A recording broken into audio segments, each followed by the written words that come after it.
سورہ صافات کے دوسرے رکوع میں اہل جنت کے ایک مکالمے کا تذکرہ تھا، جس سے یہ اندازہ ہوگا کہ کس قدر سادہ مزاج متواضع وہ لوگ ہوں گے کہ جو اللہ تعالیٰ کے فضل و کرم سے جنت میں داخل ہوں گے۔ قال قائل منہم، ان میں سے ایک کہے گا کہنے والا، انی کان لی قرین، یہ اہل جنت ہیں، آپس میں گفتگو کر رہے ہیں، میرا ایک ساتھی تھا، دوست تھا، یقول وانک لمن المصدقین، مصدقین، وہ مجھ سے کہا کرتا تھا کہ تمہیں کیا ہو گیا ہے، تم رسول کی تصدیق کر رہے ہو، کتنی بے تکی بات ہے، اور تم تصدیق کر رہے ہو محمد کی صلی اللہ علیہ وسلم۔ اذا متنا وکنا ترابا وعظاما انا لمدینون، کیا جب ہم مر جائیں گے اور ہم ہو جائیں گے مٹی اور ہڈیاں بھی گڑی سلی ہوں گی اور سڑی گلی ہوں گی، اور یہ کہ مٹی، باقی جسم تو مٹی بن چکا ہوگا، تو کیا پھر ہمیں کوئی جزا ملے گی، بدلہ ملے گا؟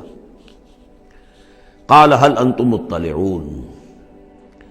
تو کہے گا وہ کوئی کہنے والا کہ کیا تم لوگ دیکھنا چاہتے ہو، جھانک کر دیکھو گے، تمہارا وہ دوست جو تمہیں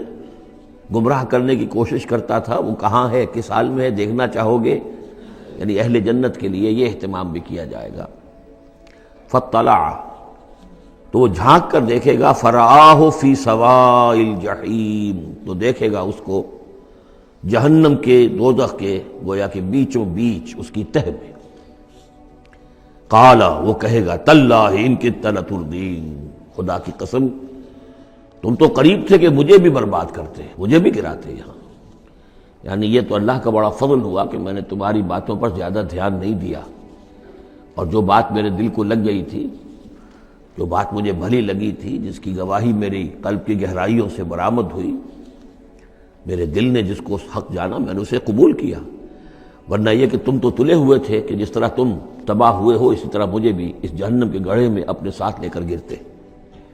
وَلَوْلَا نِعْمَةُ رَبِّي لَكُنْتُ مِنَ الْمُحْضَرِينَ، اور اگر میرے رب کی نعمت مجھ پر نہ ہوتی، احسان نہ ہوتا، انعام نہ ہوتا، یہ تو اللہ کا فضل ہے میرے پروردگار کا،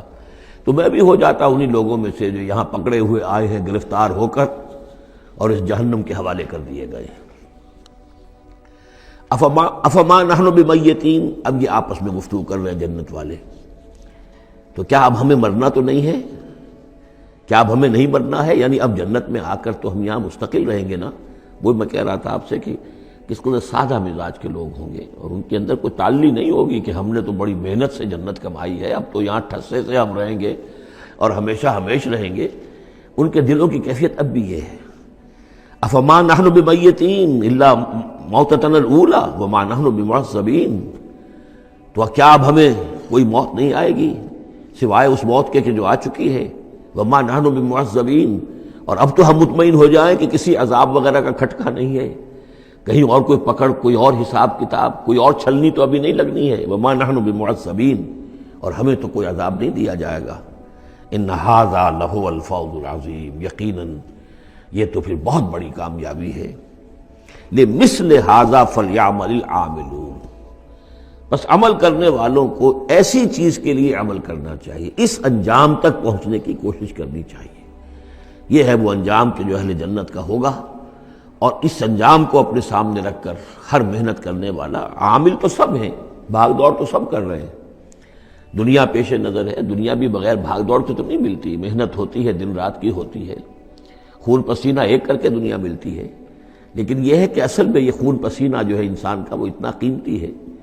کہ اس کے عوض تو یہ جنت حاصل کرنی چاہیے، نہ یہ کہ محض دنیا کی چند روزہ زندگی کے عیش و آرام اور صرف اس کی زیبائش و آرائش۔